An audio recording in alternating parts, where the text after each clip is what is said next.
ಯುವಕರೊಬ್ಬರನ್ನ ಬರ್ಬರವಾಗಿ ಹತ್ಯೆಗೈದು ಶವವನ್ನ ಹೆದ್ದಾರಿಯಲ್ಲಿ ಎಸೆದಿರುವ ಆಘಾತಕಾರಿ ಘಟನೆ ಹುಬ್ಬಳ್ಳಿಯಲ್ಲಿ ನಡೆದಿದೆ. ಧಾರವಾಡ ಜಿಲ್ಲೆಯ ಹುಬ್ಬಳ್ಳಿ ತಾಲೂಕಿನ 29 ವರ್ಷದ ಮಂಜುನಾಥ ಗಾಣಿಗೇರ ಹತ್ಯೆಯಾದ ಯುವಕ.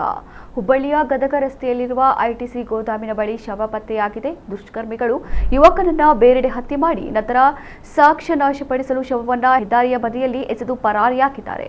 ಆರೋಪಿಗಳು ಕೊಲೆಯನ್ನ ಅಪಘಾತದಂತೆ ಬಿಂಬಿಸಲು ಅಥವಾ ಶವವನ್ನ ಗುರುತಿಸಲಾಗದಂತೆ ಮಾಡಲು ಹೆದ್ದಾರಿಯ ಬದಿ ಎಸೆದಿದ್ದಾರೆ ಎಂದು ಶಂಕಿಸಲಾಗಿದೆ. ರಸ್ತೆಯಲ್ಲಿ ಹೋಗುತ್ತಿದ್ದ ಸಾರ್ವಜನಿಕರು ಶವವನ್ನು ಕಂಡು ನೀಡಿದ ಮಾಹಿತಿಯ ಮೇರೆಗೆ ಹುಬ್ಬಳ್ಳಿ ಗ್ರಾಮೀಣ ಪೊಲೀಸ್ ಠಾಣೆಯ ಪೊಲೀಸರು ಸ್ಥಳಕ್ಕೆ ಭೇಟಿ ನೀಡಿ ಪರಿಶೀಲನೆ ನಡೆಸಿ ಮರಣೋತ್ತರ ಪರೀಕ್ಷೆಗಾಗಿ ಶವಾಗಾರಕ್ಕೆ ಶವವನ್ನು ಸಾಗಿಸಿದ್ದಾರೆ. ಸದ್ಯ ಪ್ರಕರಣ ದಾಖಲಾಗಿದ್ದು ತನಿಖೆ ನಡೆಯುತ್ತಿದೆ.